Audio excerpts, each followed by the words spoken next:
It is truly a pleasure to be here with you. Can we turn the lights up so I can see some of the most fired up teachers in the state of Texas that are right here today? Let's keep them up. I am so excited to be here with you in Weslaco ISD, and I'm excited to be here in the Valley, a place that is truly a place of vision, as your superintendent talked about. It's a place where things are really happening. One of the reasons I love being here, and it also answers a question that I get asked quite a bit. Many students, as I'm speaking in schools, they say, wow, those guys are big and strong. I have about 15 other NFL players that speak with my organization, Winners Incorporated, and they say, have you guys ever tried steroids? And none of us have tried any steroids, been drug tested, blood tested, all those things. So we look at them and say, no, we've never tried any steroids, just cornbread, fried chicken, collard greens, and black-eyed peas. But I'm here in the Valley, and so in the Valley it's more like frijoles, huevos, leche, fajitas, all that good stuff.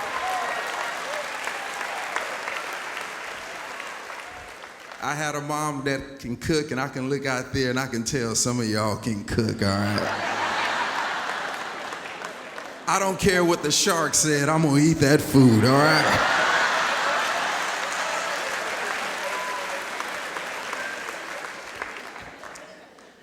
Secondly, before we get started, and we're gonna have a phenomenal time today, because my goal is to inspire you that you might inspire this next generation. I've found that the great coaches that I've played for, I've won some great championship rings. I found that inspired people inspire people.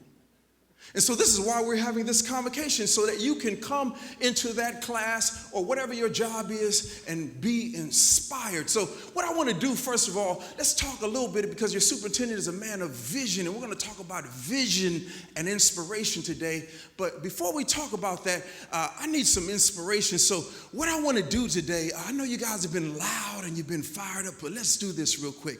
I want you to just take with me on a little journey, and I want you to envision this, that it's all the way at the end of the football season, and the Super Bowl is going, and the game is down to the last 5 seconds, and it's tied up, and all of a sudden there's a pass that goes down the sidelines. It's right on the edge of the end zone. The guy catches it, and he happens to be named Dez Bryant, and the Cowboys have just won the Super Bowl this year. Let me hear how loud you can get if the Cowboys won the Super Bowl this year.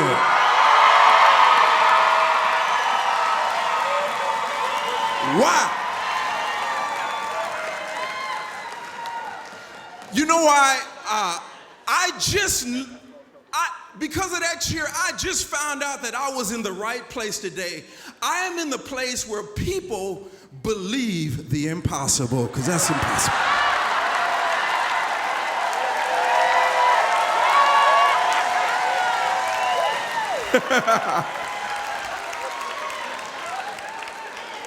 I'm in the right place today.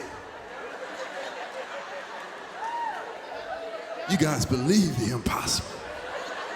I believe it. I believe it. Inspired. Where's my man who opened in prayer today?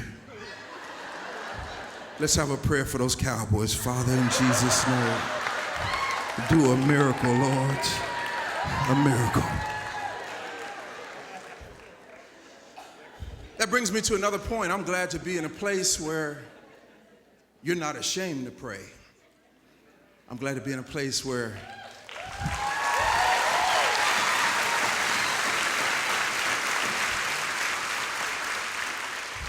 you do believe the impossible. It's possible for every young person to learn. It's possible for every young person to achieve and to succeed. I'm going to take you on a quick journey for a second. We were actually playing a game. It was one of the biggest games of the year.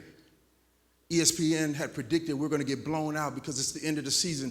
The team we're playing is the most dominating team in America. They haven't been beaten yet. We're having an up and down year. All of a sudden, We're clicking our helmets up, click, click, click, gloves on.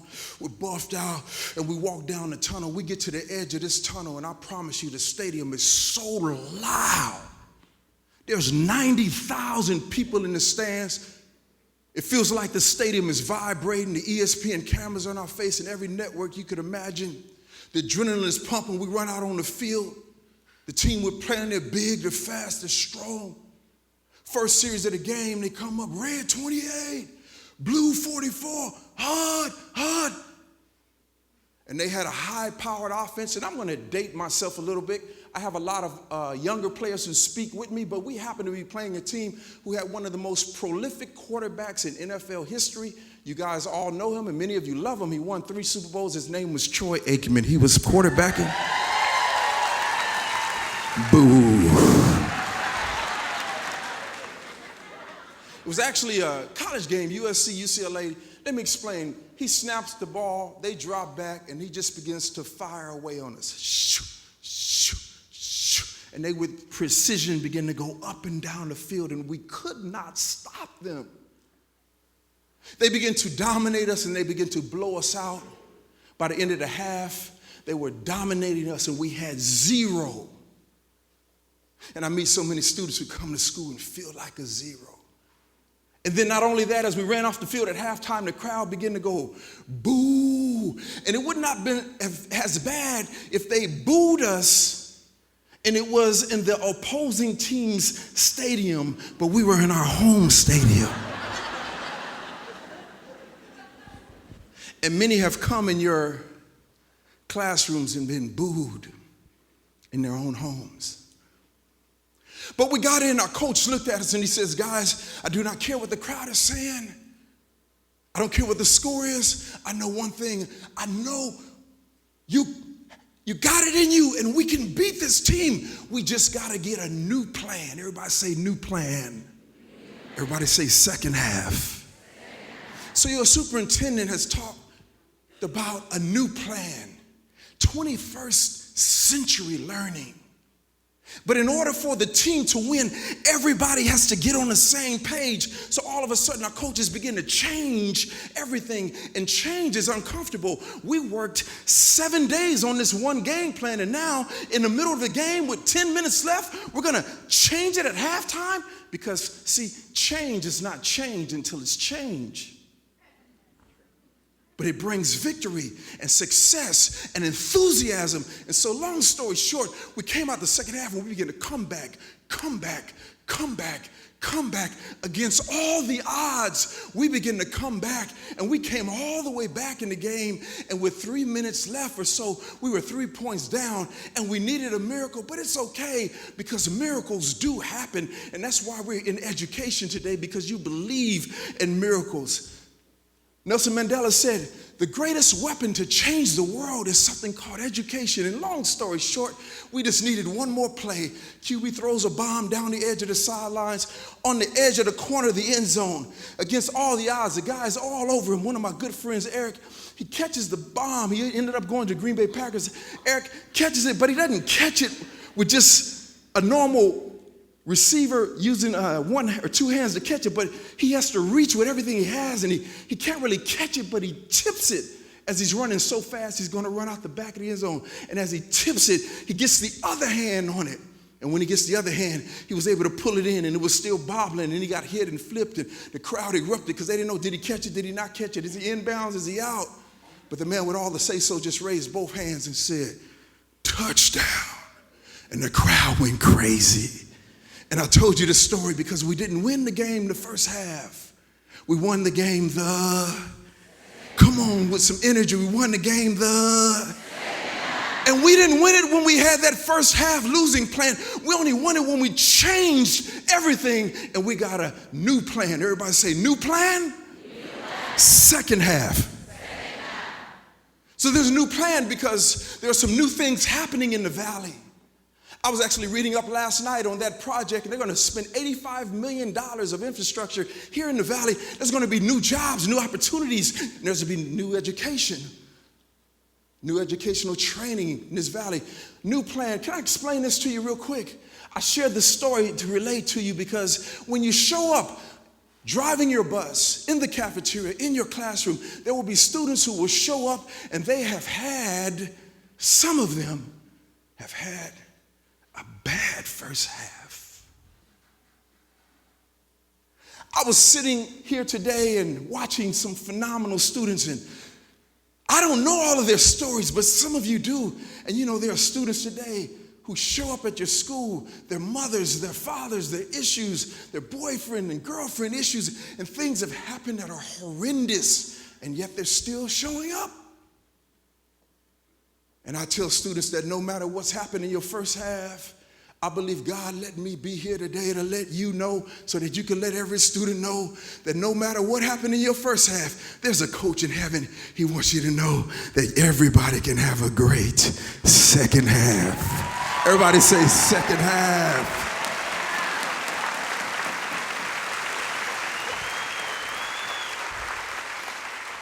The impossible is possible. I'm a man standing here today, and it's great to wear a jersey and those things. It's great to wear a suit, but I'm here to stay with you. I'm not speaking from a book, and though I read lots of books. I'm not speaking from my world travels, though I've got a chance to go, as she mentioned, to over 51 countries. The country she was mentioning was called Zimbabwe. The funny thing about it, when I was there was great change in the government. Their monetary system, they had over a 2,000% inflation. I would share things with people in some places that I've been that blow people's mind. When you begin to expand your world and expand your thinking, and students can do it with an iPad now, it begins to expand how you see things. But let me go back to the first half and the second half. My first half was very bad. My father never watched me play one game because my father got involved with drugs. My father committed suicide when I was 4 years old. After he got involved with drugs and maybe even sold drugs a little bit, when he committed suicide, my mother became so depressed. She was living in one of the roughest, worst cities in America, South Central LA. My mother began to drink, trying to alleviate her pain. My mother became an alcoholic. Not only became an alcoholic, but she began to use drugs as well, trying to alleviate the pain. Not only did that happen, but then she moved in and she had one boyfriend and another boyfriend, from one abusive relationship to another abusive relationship.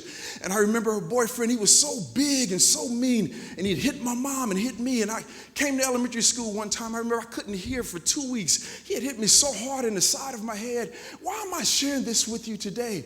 I didn't go to one school or two schools or three schools. I wish I could have went to a nice district like this with great leaders like you have, but I actually went to 12 different schools by the 8th grade. By the 10th grade, I was in my 19th different school. And I would have given up had it not been for one man who instilled this one word in me called vision. Everybody say vision. Vision. Everybody say game plan. Second half. Mr. Hutchinson would sit us down. He would bring all the 6th grade boys and he would say, it's possible. He would pull out his degree and show us a degree. Many of us had never seen a college degree. He would feed us lunch, and we liked that. But he instilled inspiration, because inspired people inspire people. And long story short, I was the first one in my family. Though I was a remedial student, I was in the bottom of the class. I struggled reading. I went from remedial reading to graduating from the University of Southern Cal with the highest overall grade point average on my team, Dean's List, academic All-American nominee, academic all Pac-12. Why am I sharing this? Because as I stood graduating, my mother was in that crowd, and she wasn't on drugs or alcohol anymore. She is living a great second half. She had tears in her eyes. And as I walked across that stage and as I made a speech, my mother was so proud. And she was proud not because of a football game. She was proud because I was graduating and she was making noise that only my mom could make. And it's nothing like making mom proud. Let's give moms and grandmas a big hand clap. Everyone say second half. Everyone say it's possible. It's possible because you have the opportunity to share a new game plan. Now, I mentioned a word, and I want to go back to it because it's a word that impressed me so much when I had a conference call with your superintendent, and it's a word that changed my life. It's the word called vision. That 6th grade teacher, Mr. Hutchinson, he shared vision with us. You have a job today. No matter where you are in this district, what department you're in. You may not be a teacher, but you have a support role. You have a job to instill vision and to get in tune with the vision. Our team, in order to win championships, we got in tune with the vision. The word vision is a very powerful word. It comes from the Greek word optica. Optica. The Greek word optica is obviously where we get the English word optometrist, which is obviously, if we go to an eye doctor, he is an optometrist. Vision, optica. It simply means this: something far away. It's not here yet, but I can see it. And it's coming into view. It's not here yet, but I can see it. No one else around me can see it, but I can, and it's coming into view. A great quote by the great Helen Keller. They asked her, what's worse than being blind? And she said, the only thing worse than being blind is having sight, but no vision. Do you know why? Sight can only see things as they are, but vision can see what could be. Sight is a function of your eyes, but vision is a function of your heart. It is that one thing that you keep seeing and it doesn't go away. It just keeps coming. You see it when your eyes are closed. You're laying there. Why am I sharing this today with you? Because in order to educate, you have to have vision. You have to see what that young person could be. Your superintendent sees what this area in the valley could be. You see, though your marriage may be struggling now, you're not giving up because you see what it could be. That grandchild or that son or that daughter, they're on the wrong track right now, but they're not going to stay on the wrong track because mom, dad, grandma, you see what they could be. A person with vision is a dangerous person, but a person who believes their vision is more dangerous. You're here today because many of you got a glimpse and you believe the glimpse. Can I say this? Your greatest gift is not sight. Your greatest gift is vision. God gave you eyes, but he doesn't want you to live by sight. Never trust your eyes over your vision. And today we have to expand our vision. We have to see what could be. I want to challenge you today. See what your child, see what your relationship, see what that classroom could be. They wonder, why are you working so hard? Why do you keep pushing and encouraging that young child? He's a nobody. Give up on him. But you see what they could be. Vision, eyes that look are common, but a heart that sees is rare. People with vision have changed the world. There was a lady, she was a Catholic lady. She loved God and she loved people. No matter what happened to bureaucracy, anything like that, you all know her, a Nobel Prize winner. And though she was a person who was very small in stature, big in heart and big in vision, she went to a country where she said, I'm going to help people. Her name was Mother Teresa because she had vision. There was a man named, and I'm from California, Cesar Chavez. He said, you cannot uneducate a person who has learned to read, and you cannot humiliate a person who knows how to feel pride. He said, the future is ours. And it's ours now. He talked a little bit about vision. The battle is not with lettuce and grapes. He says the battle is always people. Vision. I was in South Africa. I saw the prison Mandela was in. He was in there 27 years. And they said, all you have to do is give up your vision for this country to be changed and you can get out. He said, I will not. I will pay the price because my vision is worth this pain. And you are here today. You maybe could have done another career. You could have been a different place, but I'm here and you're here to impart to this next generation. You're not only just going to impart math, English, and science, but you're going to impart your gift, inspiration. And guess what? You'll get tired doing that. The great Martin Luther King said, I've been to the mountaintop. My eyes have seen the glory of the coming of the Lord. He said, I've seen it. But you know what? We don't ever go back to the beginning where it says he was so tired. Actually, when you read one account, I met his daughter. He said at age 28, he collapsed because of utter exhaustion. Can I say this? The season is starting. It's game time. The NFL games are on, but forget about the NFL season. What's happening is your season is happening now. And guess what? You're going to be tired.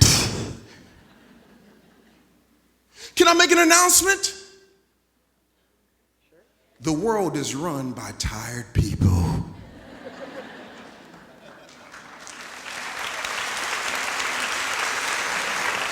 Everyone say vision. Everyone say second half. I've learned about being tired. I learned from my mother. One day I was 10 years old and I ran to her and I said, Mom, please let me play football. The only problem was I was a real short, fat, chubby little kid. I didn't look like this. I had a big old belly.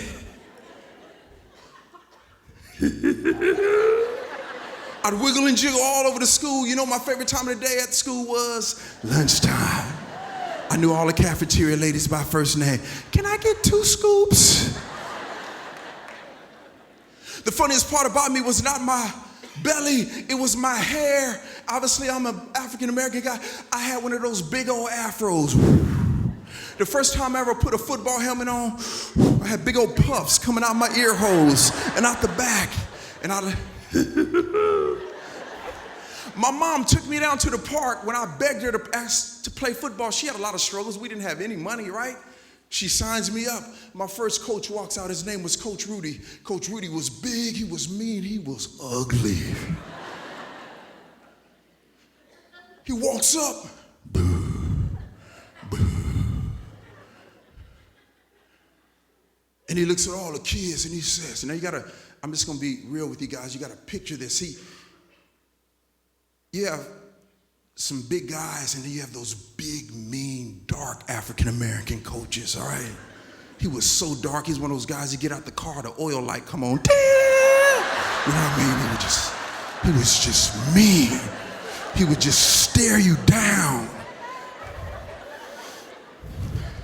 And he says, give me some laps. And all the kids take off running, and I'm so chubby, I can't keep up, I'm way in the back. I can't do the sit-ups. I can't do the push-ups. My arms are locked all the way out. My belly's still touching the ground. I am so tired. You're tired. How can I inspire? I'm tired. I have this meeting and that meeting and this class and these kids and then I'm a wife or I'm a husband. I have my own kids. And I'm tired. But I can see it coming into view.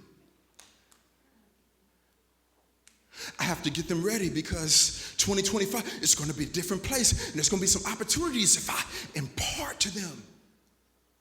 They may have had a bad first half, but I can change it. I can give them a new game plan for a second half, and though I'm tired, I want to give up. So that day I was tired. I couldn't do the sit-ups. I couldn't do the push-ups. So I go home that night, and I was so tired. It was only this first day of practice, and I looked at my mom, and I said, Mama, I don't want to play football no more. He too mean. Everybody laughing at me. I was all chubby. I couldn't sit up right. I was waiting for her to put her arm around me and say, that's okay, baby. Like she always did. You can quit. Let me give you a little hug. But for some reason that day, my mother didn't. My mother stopped. She looked me in the eyes for about 30 seconds. And my mother, she's recently passed away. And she lived a wonderful second half. But she said something in that moment to change my life. She stopped for about 30 seconds and she looked me in the eyes and she said, boy, them people got my $50. You better get your little rear end out on that football field.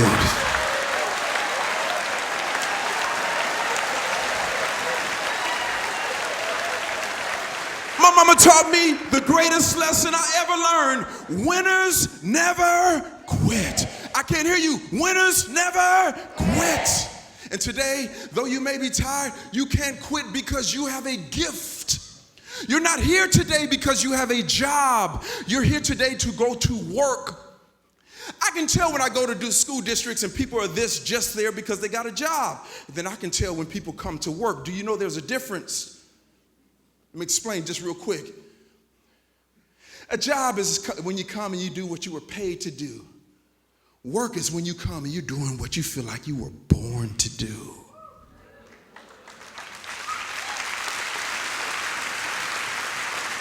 A job, they pay you for your training and your skill. But when you come to work, they paying you for your gift. See, today, you may have the training to drive a bus, but you got a gift to impart and inspire the young people. I may be a math teacher, science teacher, and that's my training, but I got a gift to give hope, to give encouragement, to give inspiration. See, you can never retire from your work. You can retire from a job, but not your work, because even if you're not working in this district and you're not working anymore, you could be 85 years old, but you're still releasing your work. You're releasing that thing that's in you that you got to give to this world before you leave, and it's coming out of you like rivers. You're releasing your gift, your work, not a job. They can fire you from a job. They can never fire you from your work. So what we have to do is we have to locate ourselves in order to win. And in order for us to help this next generation win, we have to locate where we are. Our team looked and we were in the first half, we were horrible. But we made some changes and it brought about a great victory and excitement and exhilaration. And it brought about a championship. Can I explain this to you real quick? Let's locate yourselves. I'm going to give you a quick test to help you locate yourself today, where you are with your job here or your work here in Westlake WISD. You'll be able to locate yourself in your job, in your family, in your marriage, and spiritually. One of my great mentors, Dr. Edwin Lewis Cole, he's written about 30 books, been in about 180 nations. He's passed away about 10 years ago, but he said something to me the most powerful statement I've ever heard in my life. It changed my life. And it's simply this. I'll give you the quote. He simply said, "Winners are very different than losers." And as he stood there in front of our team, and we got some huge men who are big and fast and strong and champions, he said, "Gentlemen, can I say this to you again? Winners are very different than losers. It has nothing to do with your athletic ability." He said, "Winners are different than losers because winners always look at what they're going to, and losers look at what they're going through." And today you may be going through some things, but let's locate ourselves. There's 5 phases in which we can locate ourselves. First phase is the phase called revelation. The revelation phase is the phase in which you entered when you first became a teacher. You saw what could be. You saw the possibilities. Or even if I'm not a teacher, but with my position, I got a good job, it has benefits. You see what could be. That person you're dating, you saw them, you liked them. Wow, you see the possibilities. You see it. You have a revelation phase. Wow. Now that I see it and I have the revelation of what could be, nobody else sees it, but I see it. I want to be a teacher. I want to help young people. I want to help this generation. Then I enter the next phase. Let's locate ourselves. It's the phase called inspiration. The inspiration phase is a phase where all the creativity comes, the energy. I'm inspired to go down and I am going to sign up for the junior college and then transfer to the university. I'm inspired. I like this lady. I am going to ask her for a date. I'm inspired to do. I'm so inspired that it's brought something in me I never had called creativity. I'm going to write her a poem. The lady said, "He is so fine. I'm going to cook him a meal." Oh, I see what could be with him. The inspiration stage is energy, creativity, ingenuity. There's life in it. And then you have the next phase. Phase number 3 is called the formalization phase. The district has offered you a contract and you are officially formalized. You are officially a teacher now. The relationship is formal now. The wedding date is set.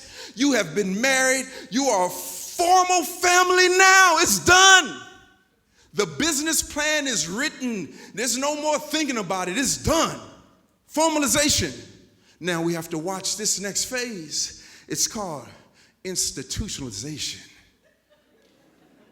It's a dangerous phase. You ever seen somebody who's been institutionalized? I know you deal with them. They're here. They're hiding. Just keep looking at me. Nobody got to know it's you. Just keep looking at me. All right, it's all right, good.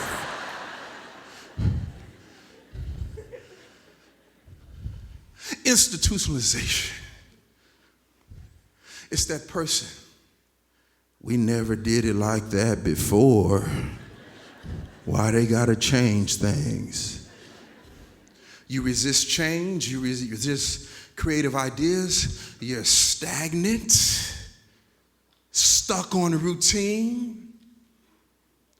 An institutionalized person is like a person who shows up like an empty FedEx box. Just, they're there every day, but they're not there. Where's all the drive? Where's the passion? That's what we need on our team, right? To win. Where is it at? It was there, but you got institutionalized. You've been here 10, 15, 20 years, institutionalized. Your relationship now, you're in it, but it's just basically emails and updates. You pay the bills, I take out the trash.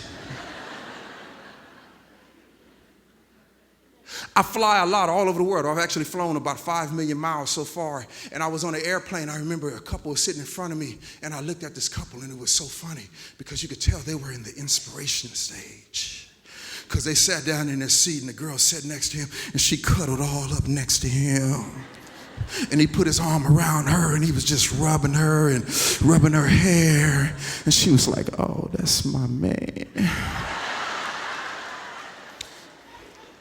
And then she took a little nap, and it was just all this passion. You could feel it. I'm behind him, but I could feel it.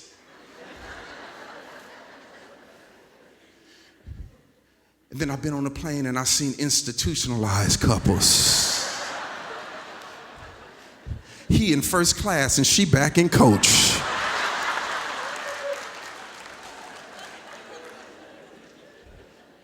And I'm here today because institutionalization always leads to the worst death stage. It's called crystallization. Crystallized, cold, hard, rigid. He always bring these people. It's 4:30, I'm gone, give me my check. Can't nobody help these kids. Can I say this to you today? If you're in that phase and you only know it, and even your relationships, I just was throwing that in as free, okay?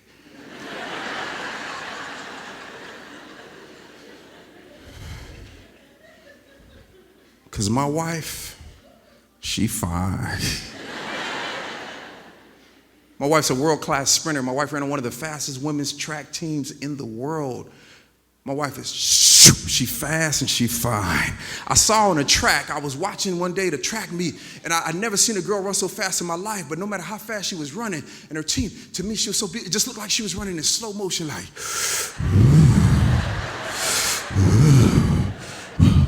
And I'm gonna be real with my men up in here, it's just because she was just like,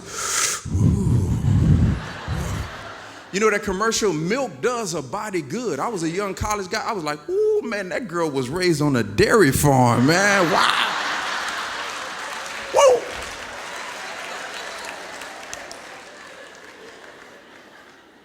But what's so funny is all of her friends to this day, from the day we met and to this day, they would always come and they would say, wow, you're so lucky. And she would say, I'm not lucky. And they would say, you're so lucky. She said, I'm not lucky. She said, we live by a theme, and the theme is, remember, this one quote, Dr. Cole shared this with us. The theme is, remember, you can have more if you don't settle for less. And they called her lucky because they had never seen a man treat his girlfriend then and my wife now so much like a queen. And ladies, you are a queen. That's not my wife, that's my queen. And can I say this to you real quick? I have two beautiful sons. One son just graduated from UCLA, top of his class. The other son is a junior at USC, top of his class. Yes, we've been married over 20 years. Why am I sharing this with you today? Because if you are in the institutional stage or the crystallized stage, how do you get the passion back? You have to do what everyone does. You have to go back to the beginning. If you want to find the real meaning in the United States government, they always go back to the Constitution. You want to find a real meaning in the Bible, they go back to the Greek or the Hebrew. And you have to go back to the Revelations page and say, show me a new vision. Help me to see in this kid what nobody else saw in them. And then once I get the revelation, then I got inspiration. I come to work with new energy, new ideas, new zeal, new passion, and it's all new, and it's exciting, and it's exciting to be there, and it's exciting to be a part of it. So can I say this to you today? I'm going to leave you with a poem, and then we're going to do something real cool at the end to close it up. The poem is called I Am One. I say this to myself all the time, and it's simply this: because you have a place here. We need you. This generation needs you. The poem, it goes like this. It says, I am one. Yes, I am only one, but I am one.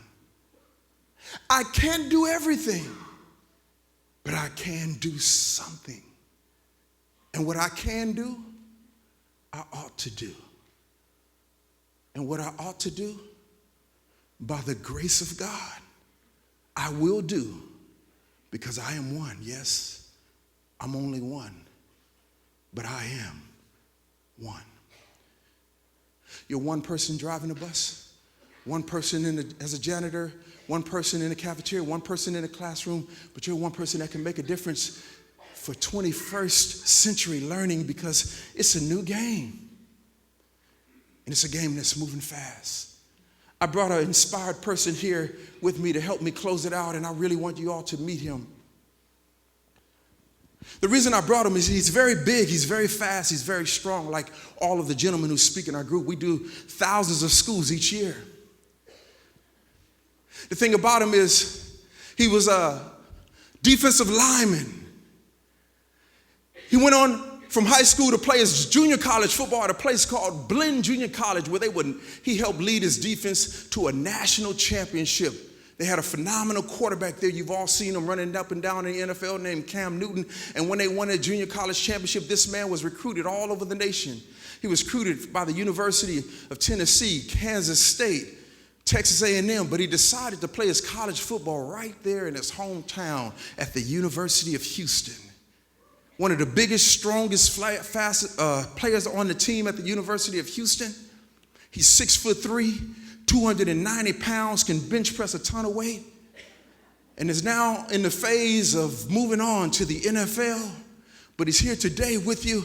I want you guys to meet an inspired young man, Mr. Dominic Miller. Let's give Mr. Miller a big hand clap. Just say what's up real quick. What's up?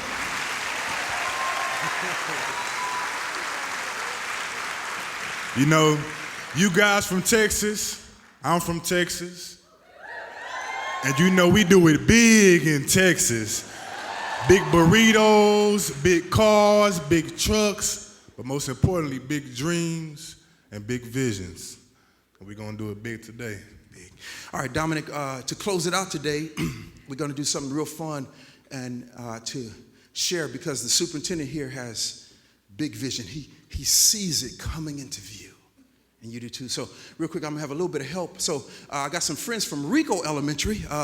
My friends, come on up here. They're gonna help me out real quick. And then my two ladies, I'll have you come on up. Let's give her a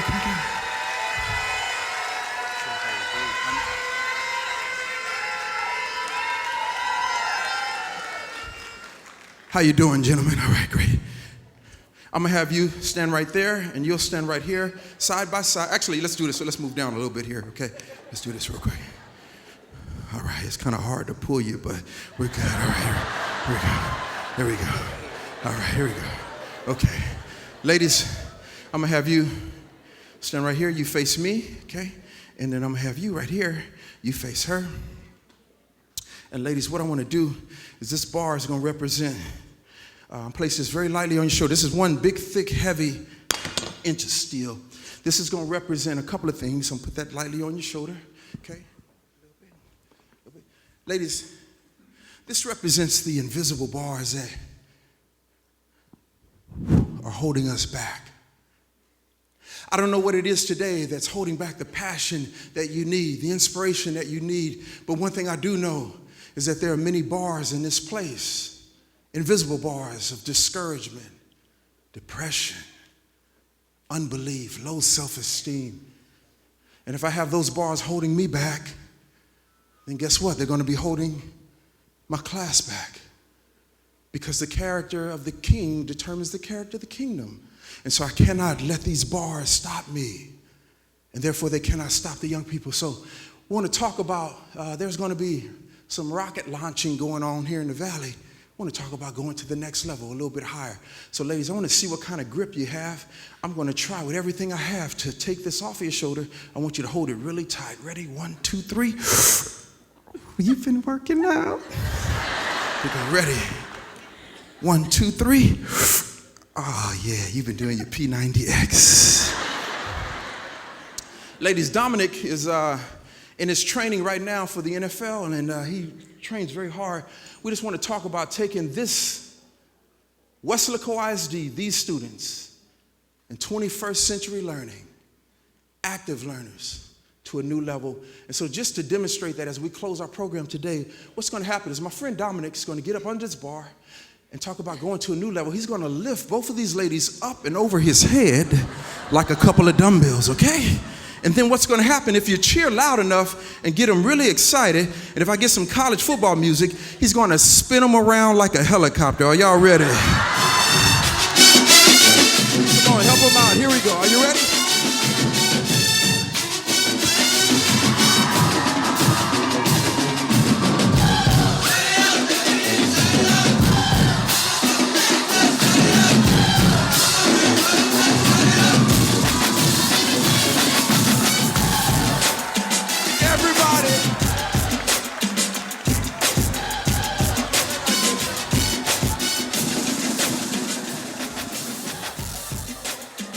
Everybody say, let's go to the next level. Now, this is what we're going to do. I'm going to have you stand right here. So the question is, what kind of dream will you leave impart to your students? Will you allow your students to just show up each day and have what I call a little dream?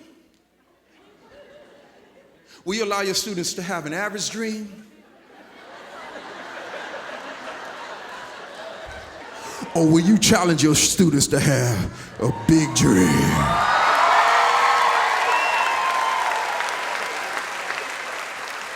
Everybody say, big dream. No. Everybody say, buffet dream. Dr. Alejandro, it's buffet dream. That means no limits.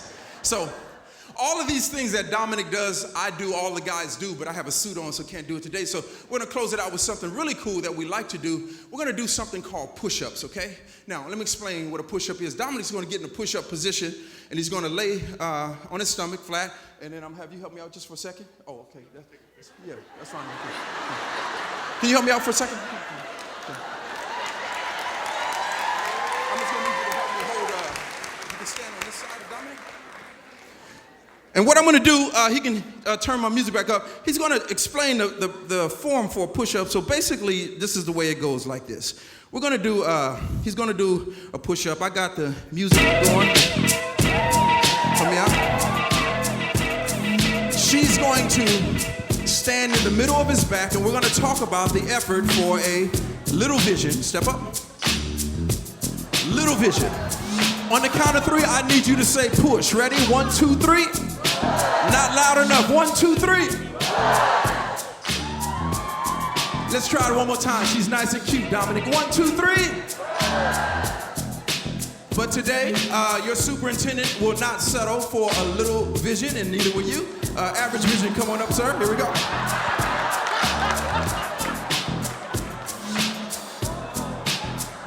On the count of three, I need you to say push. Ready? 1, 2, 3. We can't settle for an average vision, and your kids can't have average dreams. We gotta have, everybody say, big vision, big dream. Come on, Drew.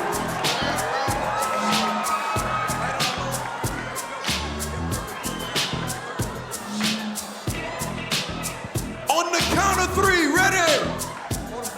1, 2, 3.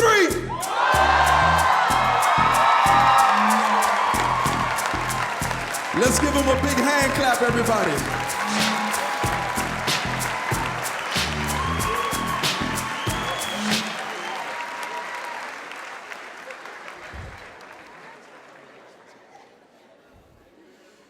We're gonna make you stay right there, teamwork, an official member of the team.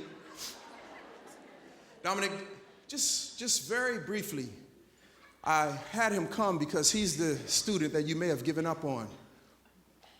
Just want you to hear just a little bit of his story and why he's here today. Then we're going to close in a phenomenal way. You're part of the team. Here we go.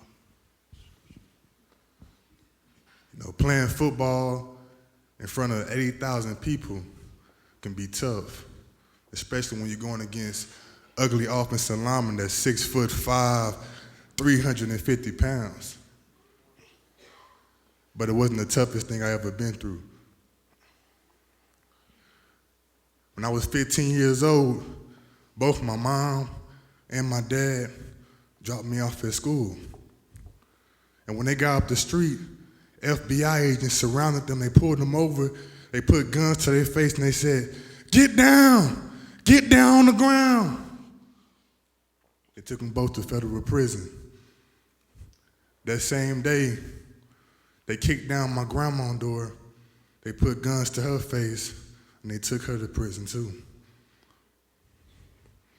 That next day, I saw my mom and my grandmother in court.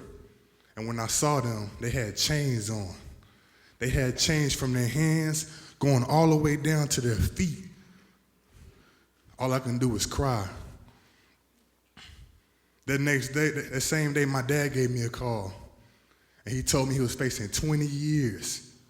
20 years in prison. I'm 15 years old. All I can do was cry. The only word I can get to him, the only word I can say was, I didn't want to be in this world anymore. I was angry. I was upset. My life was destroyed. I came to school mad. My grades started dropping. I was in a very dark place. I was doing drugs. I was drinking. I was hanging out with the wrong crowd. I was in a very, very dark place. And Martin Luther King said best, darkness cannot drive out darkness. Only light can do that. And the light shined through my darkness.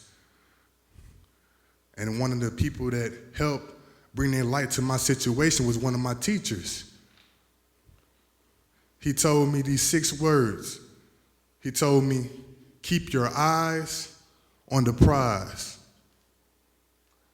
And no matter what obstacles came my way, I always remember what he said, and I began to push towards my dreams, push towards my vision, push towards everything that was in front of me, and forgetting those things that were behind me. And I started playing football at Blinn, and then I transitioned to University of Houston. But not only did I just transition to University of Houston, I was leaving with my associate's degree. And you know what else? This past May, 2014, I was the first one in my family to walk across the stage and get my bachelor's degree.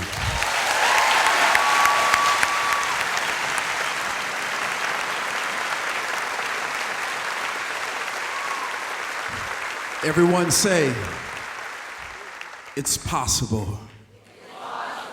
Everybody say second half. And so there was a teacher that shared with him a new game plan. It's Keep your eyes on the prize is another way of saying keep the vision. And so I just had him share that briefly with you because I want you to know you can make an impact. And he didn't tell you, we didn't have time, but the end of the story goes like this. His father didn't do the 30 years. His father got out just in time to see his son walk across the stage and graduate from the university.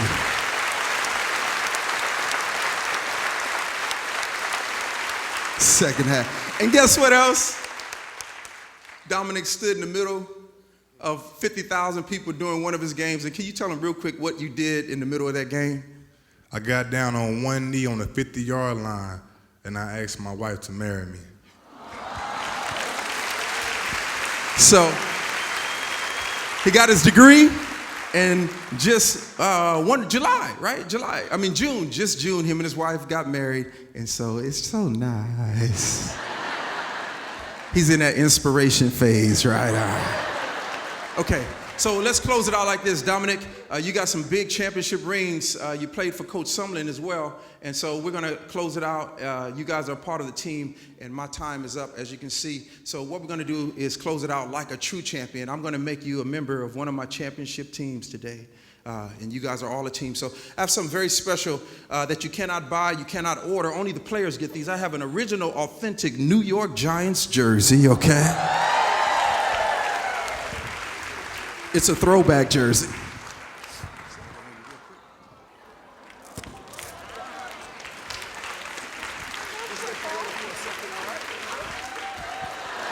That's looking good. And then real quick, we're going to have you hold your fingers out. We're going to put some rings on you, okay? I have 2 huge gold and diamond championship rings. Might have my name, my number, stadium. He has his rings. As you know, the rings are very expensive because they're very unique. They're one of a kind. Not just the gold and diamonds, but the sentimental value. They represent the willingness to push. Persevere until success happens. That's what you're doing, even though you're tired. That's what you're encouraging the kids to do. So I'm going to slide this one ring here. Okay, don't get any ideas, because if you try to run, we will catch you. Here we go. Boom, okay. And then I'm going to slide this ring here. There you go. They're pretty big. And this one's even bigger. We're going to slide this one right here. And then the big one, we're going to slide this one here. Now we're going to ball all this fist up. We're going to ball it up all together. Let's see if we can get it right in the middle. There you go. Good. Everybody say with me, bling, bling. You hold that hand right there. And then my team and all of you today, let's hold our hand up. Let's put our number 1 sign up today. Weslaco ISD is number 1. Number 1 in inspiration, education, hope, passion, leadership, everything. So today, on the count of 3, let's say it like a true champion. Let's say, I am a champion. Because if you're a champion, you're going to make that child a champion. Remember, I am only one, but I'm one. On the count of 3, I'm a champion. Wait, everybody take one peek at your number 1 sign. I want you to remember that sign, because I don't think the Dallas Cowboys are going to be holding that up this year. Just joking, just joking, just joking, just joking. On the count of 3, I'm a champion. Ready? 1, 2, 3. 1, 2, 3. You guys have been great. You can follow me on Twitter at I am Keith Davis. Instagram, I am Keith Davis. There is a Keith Davis from the Dallas Cowboys. That's not me. There are 2 Wikipedias. Mine says New York Giants. It's a powerful time to be here with you today. Thank you for allowing me to be a part of your team. And remember, come on, let's keep the vision. Let's push. And don't just come to a job on Monday. Let's come to work. God bless you. Thank you so much. You've been great. Thank you.